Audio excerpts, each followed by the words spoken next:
Hello and welcome to Hashtag Talent and Talks, the Talent Mindset Dialogue series brought to you by the Economic Times in collaboration with LinkedIn. The way we work has changed drastically. Technology, data, and evolving workforce expectations have rewritten the rules of talent management. Today, it's no longer just about filling roles, but it's about cultivating skills, building adaptability, and reimagining how businesses grow with people at the very heart of them. And that's exactly what this series is all about, bringing leadership voices together to unpack how talent is becoming the real competitive edge. So, in this episode, we have with us Mr. Ronak Chiripal, Managing Director of Chiripal Industries. Hi, Ronak. Hi. And also, we have with us Jyoti Dadlani, Regional Manager at LinkedIn Talent Solutions. Hi, Jyoti. It's Hi, lovely to have you both with us today. Really looking forward to the fireside conversation. Over to you, Jyoti. thank Thank you so much.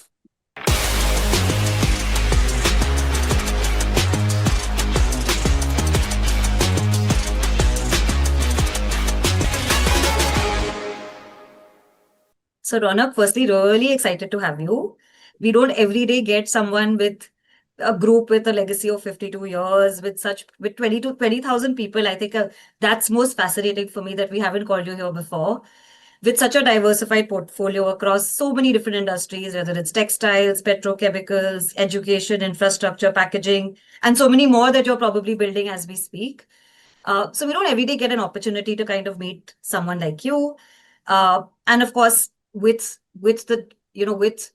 the promoter group being the past and the present together, so that makes this even more special.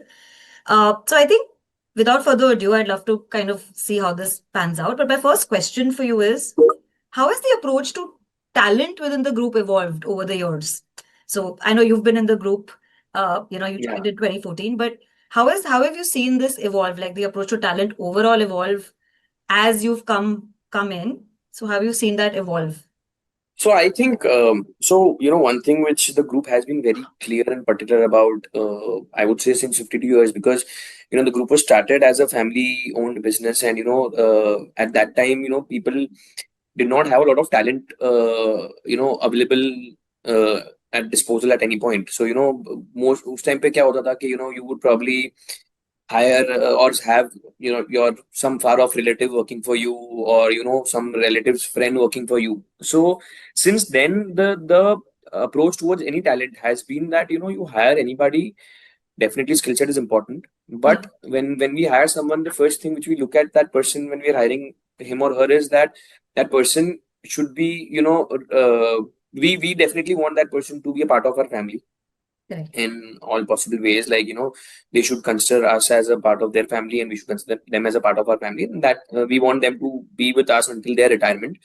So we've always looked at that when we've looked at talent in general. And I think I've said this a lot of times, and I feel that difference which a company makes, or probably I would say the difference between a successful company and a company which fails is not in the type of machines which they definitely that is there, but that is available for everybody to see, and anybody can get any type of machines.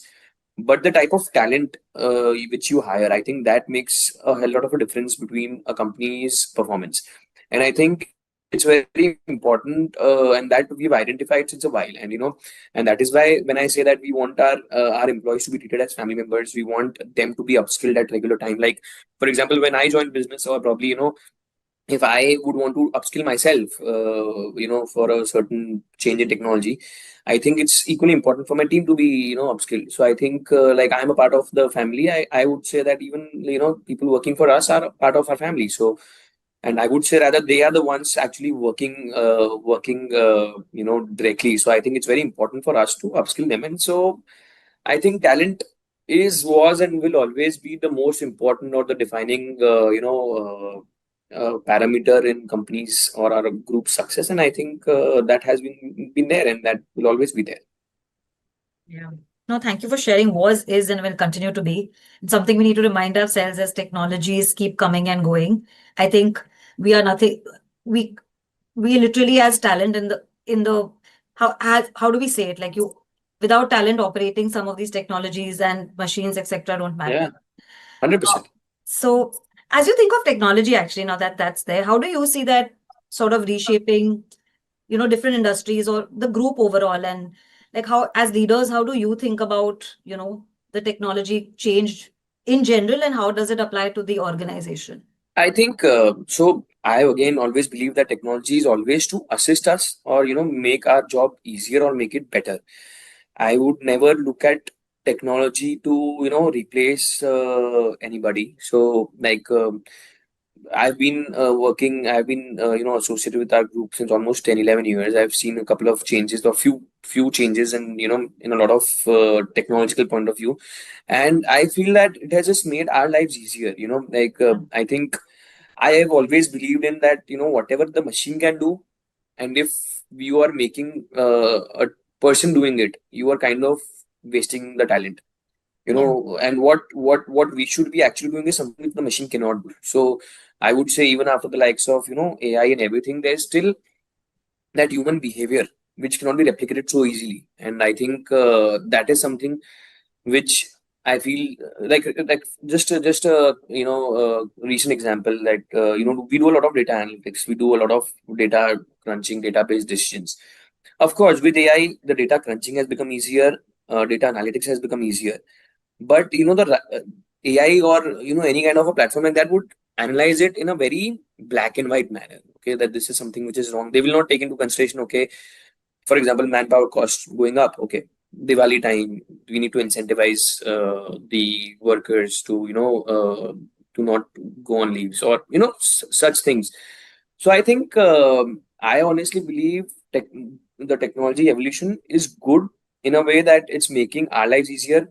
What we were doing before, which could be done by machine, Yeah. now it makes our life a little more easy. It makes it error free. It makes it easier for us to actually now take better decisions. So I think our role as humans should be, to take decisions and based on the analytics or the inferences which we have made with the help of the evolving technology. So I think I always would want to say I'm a software engineer myself. I'm a pro technology person. I would really say that the evolution of technology has really changed the way the group for me like has evolved. And I think we've seen 52 years, no from no mobile phones to having a lot of mobile phones, from no internet to having internet, from now So, we've got AI, a lot of other things. So now you can't imagine how life was without internet. And I think having internet, what did it do? Did it uh, take away jobs? No. Did it help businesses? Yes. So I think AI is also going to be like that, in the next few years. People, if the next generation are not going to see AI, okay, AI did it take away jobs? Did it make it easier for people to work and more efficient for people to work? 100%. So I think it's very important to support this technology and to make people aware and to make people upskill, learn these technologies. yeah. No. So we also see in our data, right, at LinkedIn, of course, we not only see members, but we see the interaction. So we definitely seeing, if we look at the last 5 years, skills for all jobs have changed, right? Last 5 years, it's Yeah. 25%. Next 5 years, we're expecting in general for it to be 65%, right? And of course, this will be accelerated by AI. So as you think about, of course, jobs and skills and a lot of automation coming in, some jobs being augmented, some being probably disrupted. How is it changing your hiring? Like now, how how you used to hire 5 years back to now how you'll hire as you think of your growth plans. How have the criteria for hiring or attracting talent changed for you? So see, honestly, as I mentioned this to you, that for me or for the group, we've been very clear that one of the criteria for us in hiring is the integrity and the longevity that person could be associated with the group. Because I think we, as I said, we treat them as family members and we Yeah. would want them to stay with us for long. So when it comes to whether the pattern of hiring has changed, I would say most definitely the criteria has remained the same. Okay. uh, we've always believed in that, okay, a person can be less talented, but he cannot be less on integrity, he cannot be less on that loyalty towards the family, the Understood. longevity. So I think those parameters are same. While I say that the person can be less talented, that doesn't mean that we can hire anybody who is not talented at all. But we feel Correct. that we can always upskill them. Talent can always be taught, like through like for example AI, that can be taught. I Yeah. did not know AI when I joined business.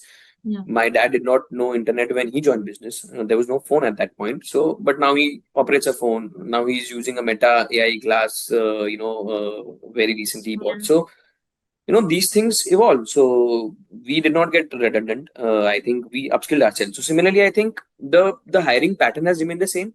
Of Yeah. course, we would want to know whether the person. One thing which would I would add is, now when we hire, we obviously look at the parameter that whether that person is open for learning new things, and that is Correct. very important. I think that is something which would probably have added, in the last 5-7 years, I think. Yeah. But otherwise, I think s- uh, skill set can be actually, Yeah. learned. Like you need to learn it, and that's Yeah. fine. I think the Loyalty pace cannot of be change taught. is there. Yeah, the pace of change is there, so agility for sure is important. The other pattern we're seeing is that, there's a lot of skills first hiring happening. So we're seeing that education experience and, no matter the networks that sometimes don't matter, but if you have the right skill sets, like you said, you can actually join in and you can upskill people. So are you seeing that pattern where you're sort of attracting and hiring people from different industries to come into the group and then they're kind of doing well? Like, are you seeing that pattern come in? Yeah, yeah. So one thing which I would say definitely which has changed in the last few years is that now initially, of course, we were also at a learning stage. We were also at a growing stage. So we were hiring people who were literally related to that particular industry. Like for example, Yeah. if I'm talking about home textiles, then the person has to be from home textiles. If I'm talking about packaging, the person has to be from packaging. Yeah. Now we are also hiring a lot of people at a strategic level, because I think it is very important that with the lot of grad students, we keep meeting people from IIMs, and we see the way of their their thought process is completely different. And I think it's very important because um we are a close family. Obviously, we have a Yeah. lot of other talent which is around us, but we need that fresher perspective time and again. And I think that is where I see a lot of change in the last few years, that we've now started looking at management trainees being had from such management institutes, as just to understand how. So I would say, like the role of executive assistant, for example, Yeah. it's minimal at some point, but I think it has now become very important because like for example, I would want someone to do a lot of things which I'm not able to do on my behalf. Like we have factories at a different location, so we would want people to be there to clone us, or to do what we Yeah. would have done, but now we could not do because of the lack of bandwidth. Yeah. It's almost like it's become a chief of staff, right? Yeah, yeah, yeah. Yeah. No, I think thank you for sharing. Our data also shows, right, that we are seeing skills has changed. The pace of change is kind of Yeah. accelerating. Skills first is kind of coming in because the way we look at it is, tasks will get automated, skills will get emerged, and if you have Yeah, the right agility and adaptability, yeah, you can actually build to whatever role that's internally available. Um, yeah, I mean, you said, right, like a lot of you're thinking of management trainees. You have obviously a workforce that's been there because work is family. You've got so you've got different generations in the workplace. And how how do you kind of land up appealing to both these audiences, right? Like, and I know both of them have different ways. I mean, both of them have different meaning from work, and I'm sure attracting that kind of talent means that if you have different messaging that needs to go, because both all generations have different meaning that they find from work, while there are lots of commonalities like purpose. But so how So do you see? honestly, yeah, I don't think I've faced a lot of challenge there, because I think, as I was telling you, that in our family also, the first generation has actually kind of kept up with a lot of technological changes. Correct. So there's not a lot of gap when it comes between the way, we adopt technology, or probably our first generation adopts technology. Yeah. Uh, so they are also very forward looking, they are always up for, training people. Yeah. And I think one good thing which I would say that, in the first generation, is that whenever there's something which probably, I would have read somewhere, and I, bring it on the table when it is our board meetings. Mhm. it's all I've always been encouraged, or the same Correct. is with the other second generation members. They've been encouraged, and not just for us. Like even an employee, if he or she they bring us something which is new to us.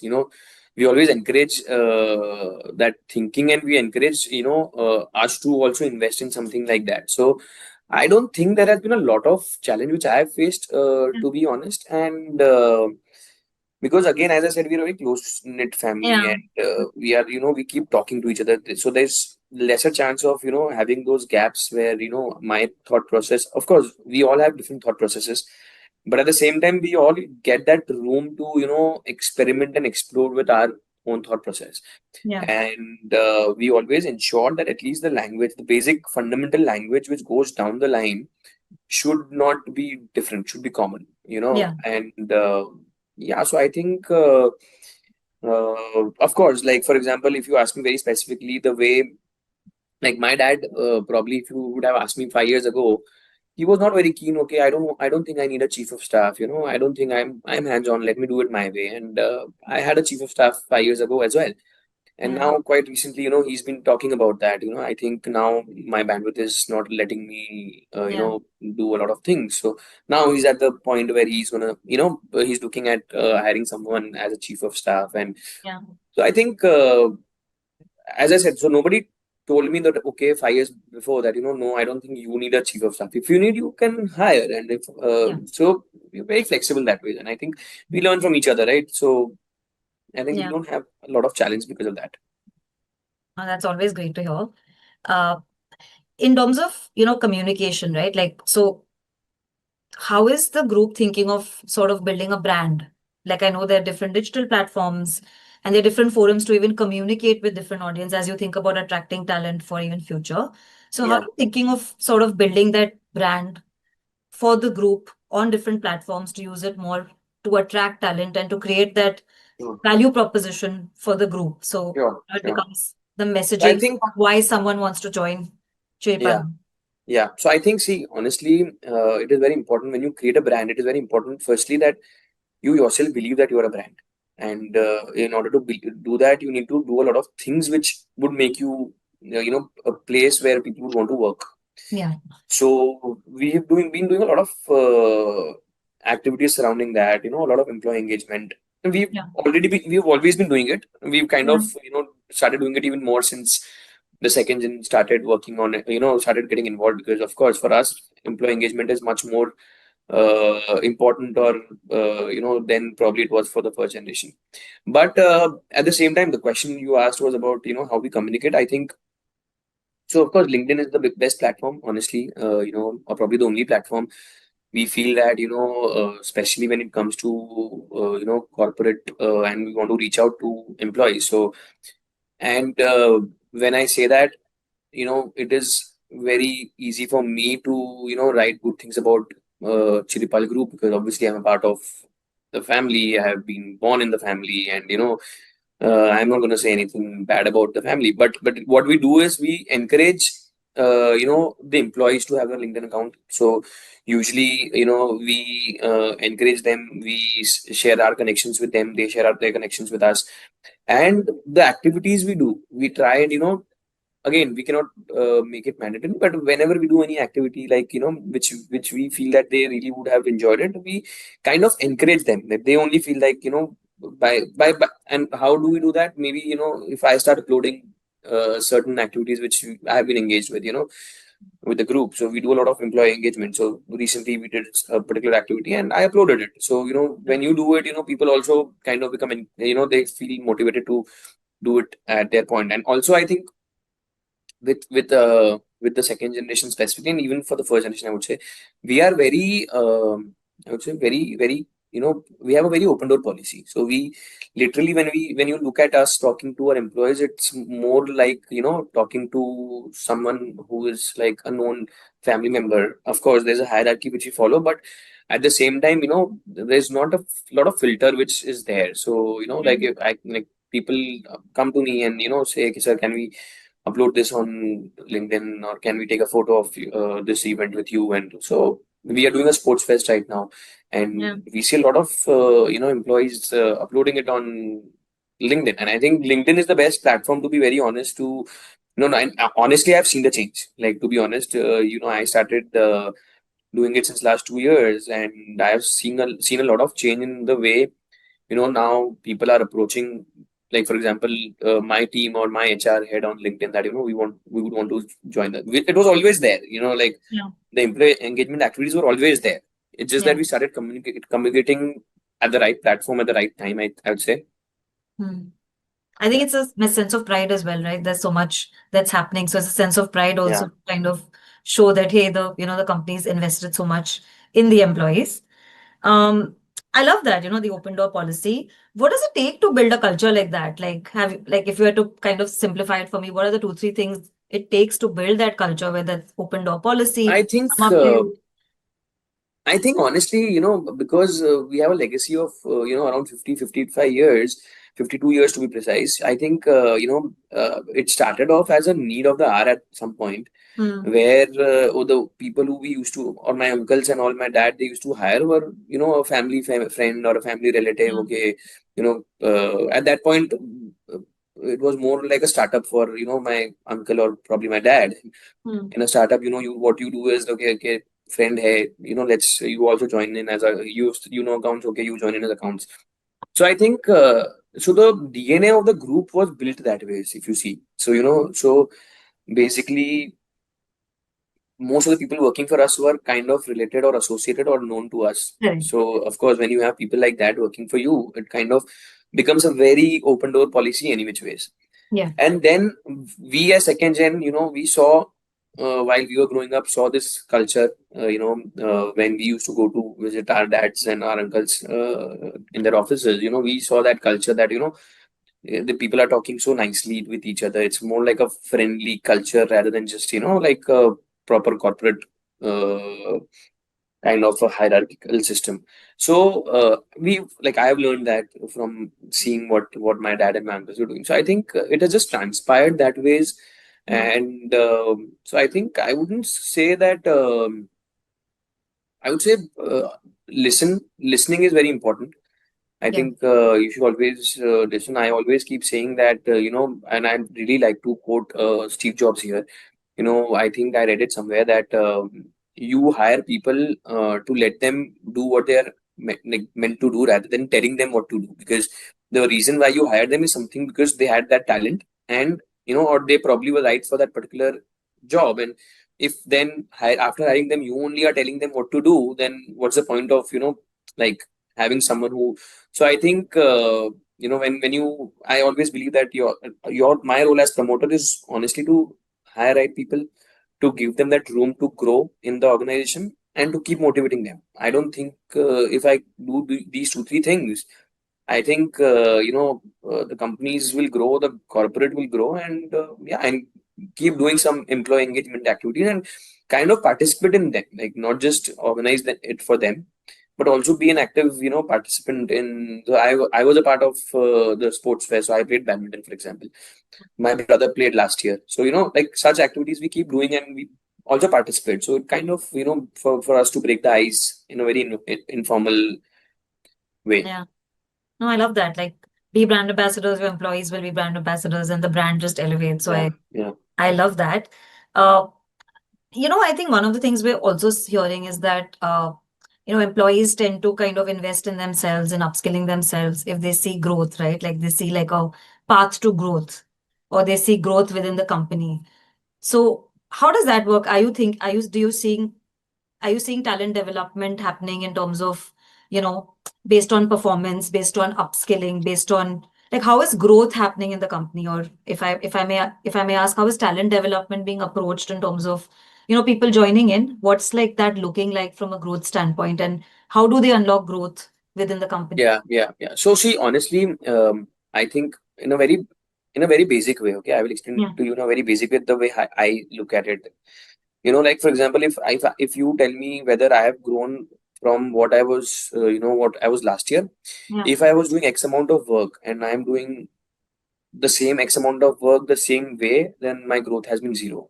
yeah, If I am doing X plus Y work, then my growth is there. Or if I'm doing X work more efficiently, yeah, then my growth has been there. So, when we assess, or when we kind of, in our companies, when we assess that, that is the first thing which we see. That, okay, last year, this is what your KPI was, this is what you were doing. Now you are taking care of maybe, 20% more of the work. If Mm. yes, definitely growth has happened.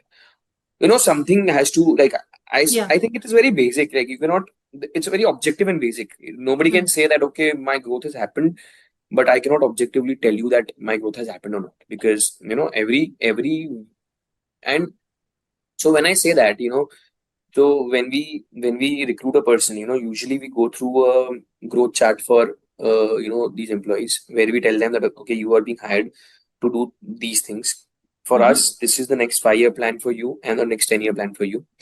And if you keep up to it, this is what will happen. If you don't keep up to it, probably those 5 years would take 7 years, 8 years, or probably you might, not want to, because eventually, you might, if you are not growing, you will not be able to justify yourself in the company. So, Yeah. so we have a very clear cut conversation when a person joins, and that kind of tells them that the company wants you to grow. Mm. That tells them that, that gives them a vision. Like, so everybody, when you start a company, the first question everybody have, what is the vision for your company? So my point is that if I am joining a company, my question to myself should be, what is the vision for myself, which the company sees, whether the vision is aligned. If I am hired, and if I'm shown that, okay, 10 years down the line you will be at same position, Yeah. I probably might not want to join the company. you know So I think, when I think from that perspective, it's very important for us as promoters or as management to show them that this is what you are being hired as right now, and this is what the company is looking at you, 5 years and 10 years down the line. And Mm. we always tell them that, if in order to achieve this, if there's anything which the company can do, we'll definitely do. Mm. But you will have to show the same kind of, the acceptability, the zeal. You'll have to be open to learning new things. You'll have to be open to, doing that from one to, doing two jobs, or from two to doing three jobs. It's very important. You cannot just grow in the company by doing the same thing over and over again. You have to, either be efficient at it, or you have to start doing more things. And once you're efficient at it, you will anyways be doing more things. Yeah. No, that's great. Like, what's the vision for yourself in the company? And I think it's an important one because I think with different generations coming in the workplace, some understand that the criteria to growth, some always challenge that and grow faster. So I think it's important to Yeah. have them defined. So thank you for sharing that. And I'm gonna for a moment look at AI because I do realize that sometimes that could mean basic things and sometimes that could mean something very complicated. So how are you guys thinking at a group level of AI? Are you seeing it pan out in different functions differently? Which functions are early adopters? Are there any early use cases or success stories you'd like to share? I'm just keen to understand how it's Yeah, panning out. yeah, yeah. So I think, so, of course, as a group, we keep up to a lot of technological changes. So AI is the most talked about, technological adaptation or change, which we've been seeing, and Yeah. I think, we are trying to keep up to it. And I think when I say that, we've been a very data-driven, group. So whenever we take a decision, there has to be, like, even if I tell my uncle that, this is what I want to do, he'll not just agree to me when I say that. He'll say, okay, show me the data. Why are you saying that? So when I say that, of course, the AI evolution has definitely helped us to crunch that data even in a better way. Because when you are analyzing something, there is a possibility of you missing out on something. But of course, with AI, you kind of, see certain things which probably you might not have seen the other, if the AI wasn't there. Yeah. At the same time, I would say there are certain things which only human brains can, be used for. Like, for example, I would say the decision making cannot be just relied on AI, because there are a lot of other factors which probably the AI is not taking care of. But again, having said that, we are trying to, undertake a lot of changes. So I would give an example Mm. of two specific examples very recently, which we've, trying to toy around with. So one is, of course, a planning. In most of the businesses, there is a planning which is needed. That, for example, there's an order flow. The orders are received, and the planning happens. The machines are allocated, the resources are allocated, and then, eventually the product is being shipped to the customer. So right now, of course, the planning was done by the person in charge, and was followed by the person. So, now what we are trying to do is that while AI can actually do that for you, like when if you define that in an AI, software, that these are the resources I have, this is the capacity of each resource, and if this is the order, this is the ship date for me, please plan the order for me.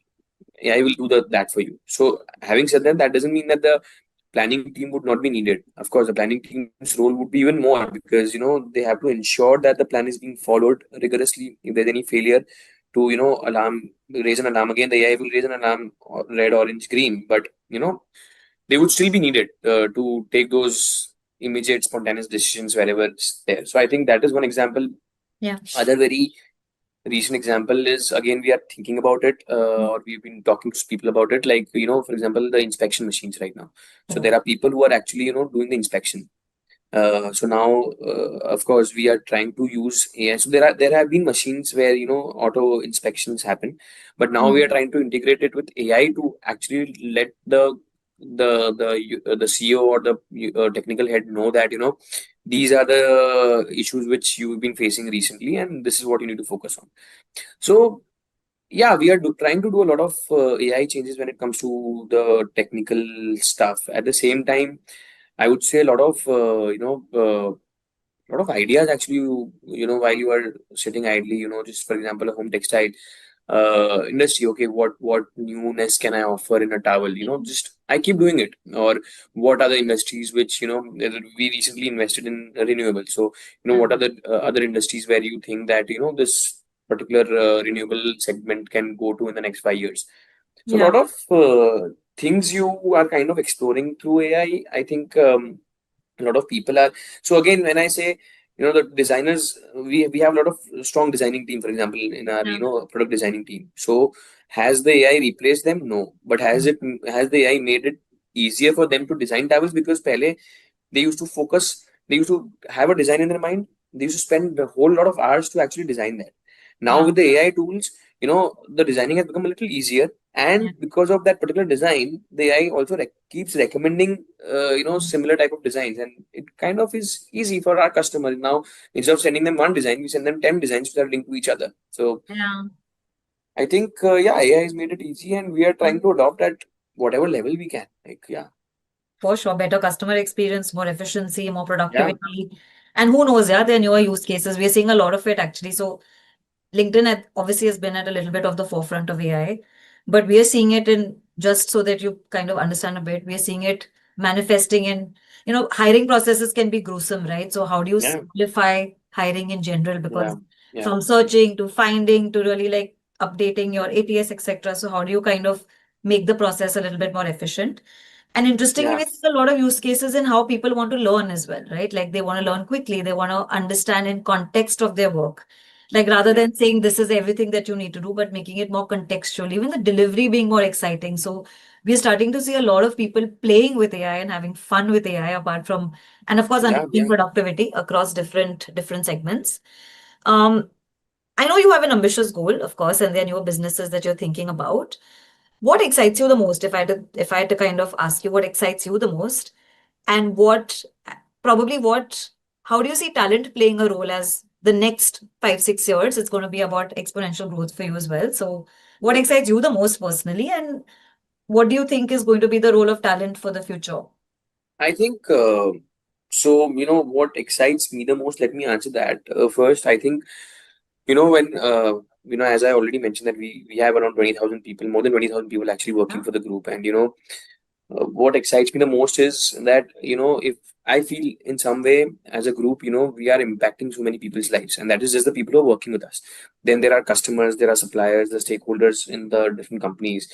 So the just a thought of being of creating that impact in a few people's lives is Yeah. itself very exciting for me.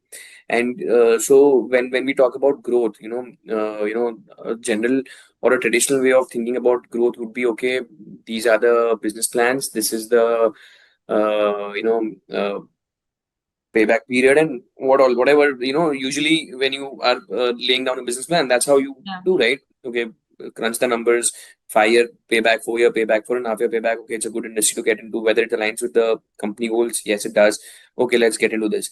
For me, I think whenever I hear these conversations, for me, the first question is, okay, how many people are going to be impacted because of this? Like, for example, we've gotten into renewable. Okay, Yeah.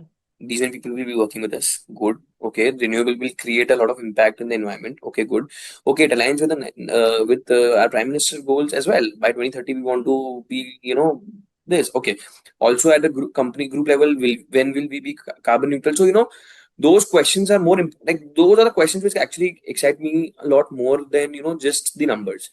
And I Correct. think, yeah, and I think yeah, so that was the answer to the first question. The second was about how do I see talent evolving in the next 5 years? Yeah.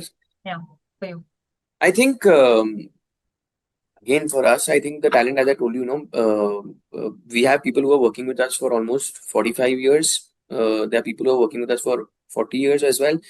So I think, for me or for us, I think the talent, when I say talent, how it is going to evolve. Of course, we are going to be getting into a little more futuristic industries. So the talent will have to be, or would have to be, kind of be ready to adapt to or learn those new industries or new technologies, because I think if you see the history of the group, we've always aligned our goals with the nation goals. Yeah. And at one point, textile was something which was uh, being, Cool. being supported by the government. The government was talking about it. We got into textiles. Mhm. Last 3-4 years we've been into renewable because that was being the most talked about industry. And so we keep evolving based on the country's goals being evolved. And I think for me, the talent will have to just evolve the same way. Like, they have to be. I'm not a textile graduate. I think, I'm a software engineer. I'm an MBA grad. I have not learned textiles, or I have not learned renewable, or I have not learned packaging. From a formal. I have not done a formal education on that. But now I know about it because I evolved myself. I learned through it. So I think for me, the most important asset has always been and would always be that the urge or the eager to learn, whatever is important or needed in that particular field of business. I think I would be the happiest if I can use the same. If I can, if I have someone who's working for me in textiles, if tomorrow if I want to switch him to renewables, I should be more than happy to do it. Like, so I think for the next 5 years, for me, again, the goal will be to hire people who are open to learning. Of course, young people, so that we also get to learn a lot from them. I think that is very important. And yeah, so I think that is how the talent would evolve for us. Yeah. No, most definitely. And I think the generational mix will further skew, Yeah. right? Attract a lot of new people, a lot of fresh energy. Um, I think I'm going to end with asking you, like, any piece of advice, right? Like, you're at the forefront of so many businesses, exposed to so many skills, jobs, people, talent, the customer side of things, technology evolving, uh, and just the diversity of the group. So, I mean, any message for the audience in terms of how they can stay ahead of change, how can they evolve with times, or how can they learn something of sort of kind of staying ahead of the game? So, any I message? think, again, I think two things I would say. One is, definitely keep yourself upskilled and up to date, even if that particular skill is not being used right now, or is not useful right now. You never know where that skill can be used in future. And also that, you never know, right now, probably, when ChatGPT was introduced, a lot of people thought, ठीक है, जब होगा तब करेंगे, but Yeah. and now there are so many versions of ChatGPT that now if you end up learning it, it will be so confusing. So Yeah. learn it at the right point. And second, again, a little not contrasting, but to that is, never forget the fundamentals. What you've learned in life. I think I honestly have experienced this in my life, that the most of the solutions in your life are in your basics. So sometimes we overcomplicate a problem and start thinking like it's a rocket science, and then you end up not nowhere. And and then when you actually look at it from a very bird's eye perspective, or third person's perspective, you think about it as a basic problem, you solve it very easily. So I think what I usually do is whenever there's a problem at hand, I don't think of it as a problem which I am facing. I Yeah. think of it as a case study that someone else is facing, and then I try to analyze it. Because when you start thinking about it as your problem, while you are thinking about the solution, there are other problems which are coming in your mind. And I Yeah. think when you actually think of it as a third person's perspective without any attachment, you kind of think of a lot of solutions which probably are right and very basic. So I think I would say keep yourself upskilled, Yeah. but think basic. Like don't try to overcomplicate a problem by thinking too advanced. Yeah. No, I think fantastic takeaways. Of course, continue to upskill yourself. I think there's the time for know it all has changed. It's learn it all is that's going to matter in the future. And then, of course, being back to basics, right? Clarity. Sometimes when the pace of Yeah, change is so much, clarity and being back to basics. One of the best advice I think for everyone, leaders, yeah, etc., everyone, even newer graduates coming in because there's so much coming their way. So I feel like yeah, yeah, just focus on the basics and yeah, yeah, you'll do well. So thank you so yeah. much. This has Thank been a you, thank pleasure. you, thank you, thank you, Jyoti. Pleasure for me as well. Thank you so much. And we should definitely find a way to continue this conversation and continue to encourage more people like you, especially Yeah, on the talent 100%. acquisition and HR side, to be more active. 100%. I'm totally up for it. And I'm as I said, there's a lot to learn for me. Yeah, And I think any such conversation would definitely help me upskill myself, yeah, know a lot more about like you talk to a lot more people than probably I do. And if such conversations would definitely help me learn a lot from you as well. So I think, yeah, we should definitely have such conversations. yeah. I think as a follow-up, I'm definitely going to send you a free course on LinkedIn Learning. Get Okay. a chance to experience it, and it's hopefully bite-size and will happen on the flow. But I'd love to send you one. I'm not sure if you've ever used it, but I'd love to share one with you. Okay, sure, I would love to use it and see how it works. Perfect. All right. Okay. Over to you, Shi. Thank you so much, Jyoti and Ronak. That was a really powerful conversation, especially the moments you mentioned about reskilling and upskilling in this rapidly changing world. So, just some insights I got while listening to you both talk, how hiring is not just about filling a role anymore, but it's about bringing someone into the so-called organizational family, which reflects this deeper commitment that you have to culture and belonging in the workplace, Yeah. and Yeah. then how the ultimate difference between really successful and unsuccessful company that you said ultimately lies in the quality of the people it attracts and nurtures once it retains. Yeah. And another one about how, while technology is transforming the workplace, it should be seen as an assistant, a tool that assists talent and not the one that replaces it, which was a very Yeah. crucial and important point that you mentioned, considering all the conversations we've been having around AI and how it can potentially be used to replace talent. So thank you so much, Ronak and Jyoti, for joining us for this conversation. Thank you. Uh, Lovely to have you both with us today. And thank you to our audience for being a part of this conversation. This was hashtag Talent and Talks, the Talent Mindset Dialogue series. Stay tuned for more dialogues where we continue to explore how talent is truly redefining the future of work. Thank you so much. Thank you. Thank Thank you you so so much for much. joining. Thank you. Thank you.